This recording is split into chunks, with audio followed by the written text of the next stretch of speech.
নমস্কার, আপনারা দেখছেন নিউজ নাও। চোখ রাখবো এই মুহূর্তের সংবাদে। উত্তর পূর্বাঞ্চলের জিডিপি বৃদ্ধির মধ্য দিয়ে বিশ্বের তৃতীয় অর্থনীতির রাষ্ট্র হবে ভারত। এক্ষেত্রে কাজ করছে কেন্দ্রের অ্যাক্ট ইস্ট পলিসি, কাজ করছে রাজ্য সরকারও। ৫৩তম পূর্ণ রাজ্য দিবস উদযাপনের অনুষ্ঠানে এরকমটাই জানিয়েছেন মুখ্যমন্ত্রী ডক্টর মানিক সাহা। উত্তর পূর্বাঞ্চলের উন্নয়ন হলেই উন্নয়ন হবে দেশের বলে আবারও একবার জানালেন মুখ্যমন্ত্রী ডক্টর মানিক সাহা। ৫৩তম পূর্ণ রাজ্য দিবস উদযাপনের অনুষ্ঠানে বক্তব্য রাখতে গিয়ে উত্তর পূর্বাঞ্চলে জিডিপির হার বৃদ্ধির মধ্য দিয়ে বিশ্বের তৃতীয় অর্থনীতির রাষ্ট্র হবে দেশ বলে জানিয়েছেন মুখ্যমন্ত্রী ডক্টর মানিক সাহা। ইস্টার্ন রিজনের যে ৮টা স্টেট আছে তার আয়তন উত্তরপ্রদেশের ডাবল, মানে যে কারণে আমরাও জানা ছিল না, শুনে আমরা অবাক হয়ে গেলাম। এবং যে সূর্যোদয় কিন্তু নর্থ ইস্টেই প্রথমে শুরু হয়, অরুণাচল প্রদেশ থেকে। আমি নিশ্চিত যে আগামী দিনে, যেটা মাননীয় প্রধানমন্ত্রীজি বারবার বলছেন, নর্থ ইস্ট যদি ডেভেলপ না হয় ভারতবর্ষ কোনো অবস্থায় ডেভেলপ করবেন না। তো আগামী দিন এই নর্থ ইস্ট রিজন থেকেই আপনি দেখবেন যে আর্থিক যে আমরা এখন পঞ্চম স্থানে আছি, তৃতীয় স্থানে যাওয়ার জন্য চেষ্টা হচ্ছে। এখান থেকেই এই জিডিপির যে বৃদ্ধি এই নর্থ ইস্টার্ন রিজন থেকে। রবীন্দ্র শতবার্ষিকী ভবনে আয়োজিত এদিনের অনুষ্ঠানে বক্তব্য রাখতে গিয়ে জিএসডিপির ক্ষেত্রে উত্তর পূর্বাঞ্চলের দ্বিতীয় স্থানে রয়েছে ত্রিপুরা বলেও জানিয়েছেন মুখ্যমন্ত্রী ডক্টর মানিক সাহা। এক্ষেত্রে এসডিজিতে ত্রিপুরা রয়েছে প্রথম সারিতে। রাজ্যের প্রায় ২৮,০০০ কোটি টাকার বাজেটে ৩৭০০ কোটি টাকা রয়েছে রাজ্যের নিজস্ব আয়। বেতন সহ কমিটেড এক্সপেন্ডিচার বাদ দিয়ে মোট ১০,০০০ কোটি টাকার মধ্যে ২৫% ব্যয় করা হচ্ছে ত্রিপুরা উপজাতি স্বশাসিত জেলা পরিষদের উন্নয়নের জন্য বলেও এদিন জানিয়েছেন মুখ্যমন্ত্রী ডক্টর মানিক সাহা। এখন পর্যন্ত ত্রিপুরাতে নর্থ ইস্টার্ন রিজনের মধ্যে second highest GSDP in north eastern রিজনে ত্রিপুরাতে আমাদের। তো সেই দিক দিয়ে দেখতে গেলে আমরা যেমন উন্নয়নের কতগুলো মানে ডাটা আছে, সেইগুলো যদি আমরা দেখি তাতেই বোঝা যায় ত্রিপুরা কোন দিকে যাচ্ছে। সাস্টেনেবল ডেভেলপমেন্ট গোল এসডিজি যদি আমরা কথা বলি, আমরা already Tripura moved from a performance state to front runner, first moving state in 2023-24। তো সব দিক দিয়ে কিন্তু ত্রিপুরা এখন আগে সামনের দিকে এগিয়ে যাচ্ছে। আপনারা নিশ্চয়ই এর আগেও আমরা বলেছি কয়েকটা জায়গায় যে ত্রিপুরার এখনে আমাদের টোটাল আমরা ২৭ থেকে ২৮,০০০ কোটি টাকার আমাদের বাজেট।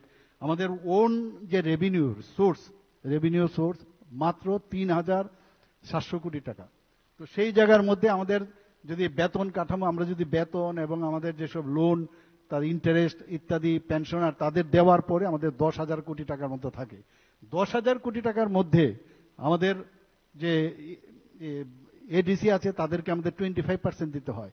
যারা ইউএলবিস আছে সেখানে আমাদের 10% দিতে হয়, ইউএলবিস এবং রুরাল এরিয়াসগুলো।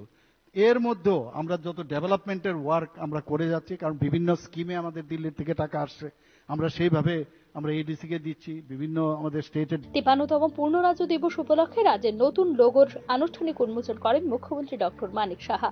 ১৯৪৯ সালের ১৫ই অক্টোবর ভারতের অন্তর্ভুক্ত হয় ত্রিপুরা। এরপর ১৯৭২ সালের ২১ জানুয়ারি পূর্ণ রাজ্যের মর্যাদা পায় ত্রিপুরা।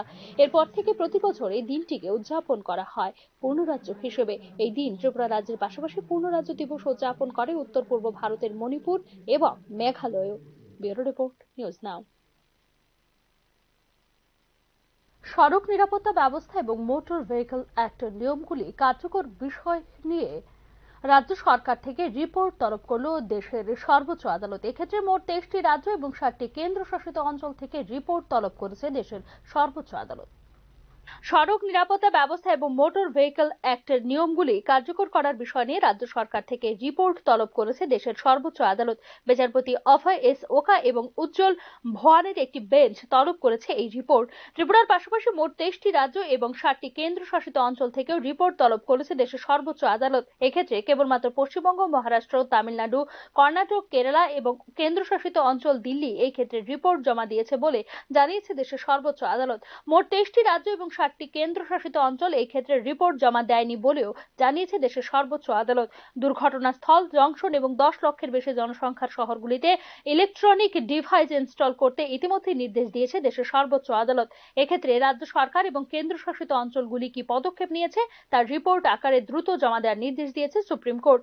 সড়ক নিরাপত্তা নিয়ে গঠিত সুপ্রিম কোর্ট কমিটিতে পাঠানো হবে সব রাজ্য এবং কেন্দ্রশাসিত অঞ্চলের জমা দেওয়ার রিপোর্ট। গত ২রা সেপ্টেম্বর ২০২৪ সালে সমস্ত রাজ্য সরকারকে মোটর ভেহিকল অ্যাক্ট 1988 এর 136A ধারা কার্যকর করার নির্দেশ দিয়েছিল দেশের সর্বোচ্চ আদালত।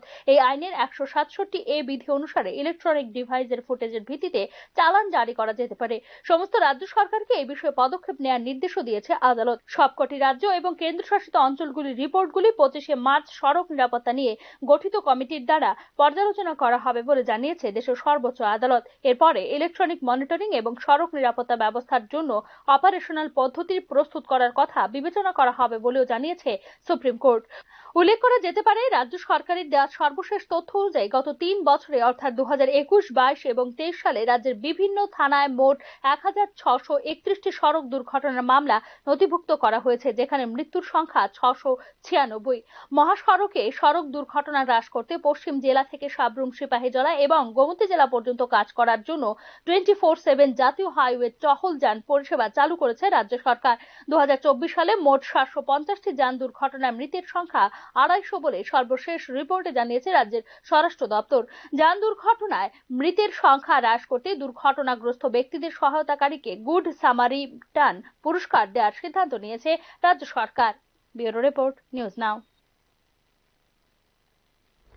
ত্রিপুরা মধ্যশিক্ষা পর্ষদ পরিচালিত 2025 সালের মাধ্যমিক পরীক্ষা শুরু হবে 25 ফেব্রুয়ারি থেকে এবং উচ্চ মাধ্যমিক পরীক্ষা শুরু হবে 24 ফেব্রুয়ারি থেকে। অথচ পরীক্ষার্থীদের আবেদনপত্র পর্ষদের জমা পড়ার স্লট গতির কারণে প্রশ্নের মুখে এসে ঠেকেছে ত্রিপুরা মধ্যশিক্ষা পর্ষদের পরীক্ষা প্রস্তুতি। ত্রিপুরা মধ্যশিক্ষা পর্ষদে পরীক্ষায় বসার আবেদনপত্র জমা পড়ছে স্লট গতিতে, ফলে প্রশ্নের মুখে এসে ঠেকেছে ত্রিপুরা মধ্যশিক্ষা পর্ষদের পরীক্ষা প্রস্তুতি। এক্ষেত্রে সংশয় দেখা দিয়েছে যথাসময়ে ঠিকঠাকভাবে সবকিছু শেষ করা নিয়েও। পর্ষদের মাধ্যমিক এবং সমতুল্য মাদ্রাসা আদিম পরীক্ষায় বসার জন্য নাম নথিভুক্ত করেছেন প্রায় 35,000 ছাত্রছাত্রী। উচ্চ মাধ্যমিক এবং সমতুল্য মাদ্রাসা ফাজিল কলা ও ফাজিল থিওলজিতে নাম নথিভুক্ত করেছে প্রায় 24,000 ছাত্রছাত্রী।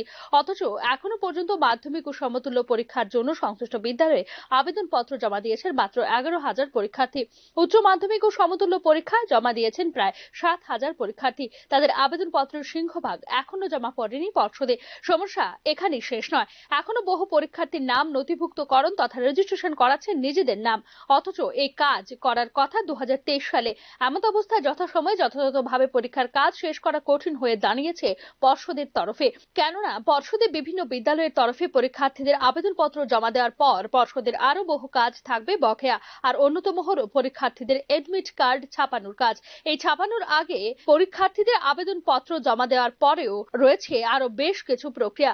আর পর্ষদে আবেদনপত্র জমা পড়ার আগে এই প্রক্রিয়া শুরু করার নেই কোনো সুযোগ, কারণ আবেদনপত্র জমা পড়ার আগে পরীক্ষার্থীর সংখ্যা নির্ধারণ সহ পরীক্ষার্থীর নাম এবং অন্যান্য তথ্য জানা সম্ভব নয় পর্ষদের পক্ষে। ফলে নির্দিষ্ট সময়ে 31 জানুয়ারির মধ্যে পরীক্ষার্থীদের আবেদনপত্র পর্ষদে জমা পড়ার উপর গুরুত্ব আরোপ করা হয়েছে পর্ষদের পক্ষ থেকে। এই নিয়ে কিছুতেই আর সময় বাড়াতে রাজি নন রাজ্য মধ্যশিক্ষা পর্ষদ। প্রয়োজনে এই বিষয়টি নিয়ে রাজ্য সরকারের হস্তক্ষেপ দাবি করতে পারেন ত্রিপুরা মধ্যশিক্ষা পর্ষদ কর্তৃপক্ষ। 10 জানুয়ারি থেকে শুরু হয়েছে পর্ষদের পরীক্ষায় বসার আবেদনপত্র জমা দেওয়ার প্রক্রিয়া। এই কাজ চলবে 31 জানুয়ারি পর্যন্ত। সে হিসেবে হাতে আর বেশি সময় নেই। তারপরেও একাংশ বিদ্যালয় কর্তৃপক্ষের দায়সারা মনোভাব উদ্বেগের মধ্যেই রেখেছে ত্রিপুরা মধ্যশিক্ষা পর্ষদকে। উল্লেখ করা যেতে পারে, ত্রিপুরা মধ্যশিক্ষা পর্ষদ পরিচালিত 2025 সালের মাধ্যমিক পরীক্ষা শুরু হবে 25 ফেব্রুয়ারি থেকে এবং উচ্চ মাধ্যমিক পরীক্ষা শুরু হবে 24 ফেব্রুয়ারি থেকে। ব্যুরো রিপোর্ট, নিউজ নাও। এদিকে বাদারঘাট স্পোর্টস স্কুলের হোস্টেল থেকে সোমবার 6ষ্ঠ শ্রেণীর ছাত্রী আলিশা দেববর্মার ঝুলন্ত মৃতদেহ উদ্ধার করা হয়। মৃত্যুর কারণ সম্পর্কে এখনো কিছু জানা যায়নি, তবে এই মৃত্যুর ঘটনার সত্যতা যাচাই করতে তদন্ত শুরু করেছে বলে জানিয়েছে আগরতলা এরিনগর থানার পুলিশ।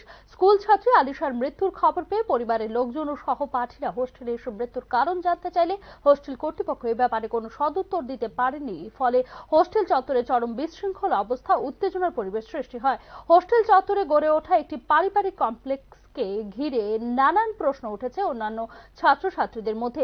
মেধাবী ছাত্র হিসেবে সহপাঠীর মৃত্যুর ঘটনায় শোকস্তব্ধ অন্যান্য ছাত্রছাত্রীরা। হোস্টেল চত্বরে লাগানো সিসিটিভি ফুটেজের মাধ্যমে পুলিশি তদন্ত শুরু করার আবেদন জানানো হয়েছে স্পোর্টস স্কুলের ছাত্রছাত্রীদের পক্ষ থেকে। কালকে যে ঘটনাটা এই হোস্টেলে ঘটে গিয়েছে, এটা অনেক দুঃখজনক ঘটনা। কারণ একজন ক্লাস 6-এর পড়ুয়া ছাত্রী এইভাবে সুসাইড করাটা উচিত না। আর আমরা আজকে ফ্যামিলির সাথে কথা বলি, আমরা যা বুঝতে পাই যে ছাত্রী একদম ভালো ছাত্রী, কোনো সুসাইডের কোনো লক্ষণ সেখানে নেই। তো আজকে আমরা হোস্টেল সুপারের সাথেও কথা বলি, সুপার আমাদেরকে বলেছে যে উনি কালকে স্কুলে যায়নি, তো স্কুলে অ্যাটেন্ডেন্স সেখানে নেই। তো আমরা বলেছি যেহেতু এখানে সিসিটিভি ক্যামেরা আছে, সিসিটিভি ক্যামেরার অনুসারে যাতে পুলিশরা ফুললি কাস্টডিতে নিয়ে এসে এরা সিজ করে, ওরা ইনভেস্টিগেট করুক এবং ছাত্রীর ফ্যামিলিরা যারা জাস্টিস পাক, আমরা সেটাই আমরা আজকে।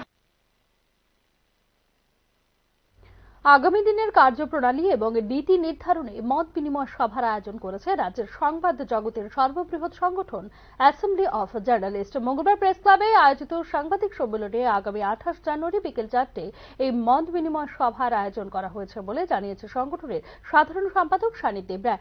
সংবাদ মাধ্যমের চলার পথের বিভিন্ন প্রতিবন্ধকতা এবং আগামী দিনে সংবাদ মাধ্যমের ভূমিকা কি হওয়া প্রয়োজন এই বিষয়গুলি আলোচনা করার জন্য সংবাদকর্মী, সাংবাদিক, সম্পাদক এবং সংবাদ মাধ্যমের মালিকদের এই বৈঠকে অংশগ্রহণ করার আহ্বান রেখেছেন অ্যাসেম্বলি অফ জার্নালিস্ট। সঙ্গে মত বিনিময় করে আগামী দিনের আমাদের যে প্ল্যাটফর্ম, আমরা যে কাজগুলি করতে চাই, আমাদের ভূমিকা, আমাদের নীতিবোধ, আমাদের কার্যপ্রণালী সবকিছুকে আমরা একটা শেপে নিয়ে যেতে চাইছি। আমরা একটা কার্যপ্রণালী অন্তর্ভুক্ত করতে চাইছি। আমাদের দুঃখ বেদনা, আমাদের যে বহিঃপ্রকাশ, আমাদের বিভিন্ন অ্যাটিটিউড সবগুলিকে একটা জায়গায় আনতে চাইছি। এর জন্য আমরা সংবাদকর্মী, সাংবাদিক, সংবাদপত্রের সম্পাদক, মালিক সবার সহযোগিতা চাই। আমরা চাই সবাই মিলে আলোচনার মাধ্যমে আমাদের আগামী দিনের এথিক্স গুলি গড়ে উঠুক। এই মর্মে আমরা আগামী 28 জানুয়ারি বিকেল 4টায় প্রেস ক্লাব, এই প্রেস ক্লাবে আমরা বসতে চাই। সবাইকে নিয়ে আমরা আমাদের অ্যাসেম্বলি অফ জার্নালিস্টের তরফ থেকে অনুরোধ করব সংবাদ মাধ্যমের সঙ্গে যুক্ত সমস্ত পেশার আমাদের সহযোদ্ধাদের যে আপনারা আসুন, আমরা কথা বলি, আমরা আগামী দিনের আমাদের নীতি নিরূপণ করি, যা থেকে আমরা আগামী দিনের পথ চলা শুরু হবে। এখনকার মতো সংবাদ এখানেই শেষ করছি। অন্যান্য আপডেটস পেতে চোখ রাখুন নিউজ নাও এর পর্দায়।